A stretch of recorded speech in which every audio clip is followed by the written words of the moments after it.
Gdje si macaglu? Kako je, Gdje si Riki, kako je majke, poštare? šta ima? Šta se radi? Evo ništa, odlučio sam da mi ti danas budeš gost u ovom podcastu. Paša moj, joj, sica svojih fulova. Uzdrav, kad se odlučiš nešto, Šta to trenutno radiš?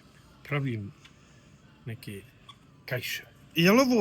Kako se tačno za nas zove obučar? Obučar, obrt, samostalni. Samostalno. Obrtničko-obučarski zavod. Pa ima li danas od ovog posla na fakije?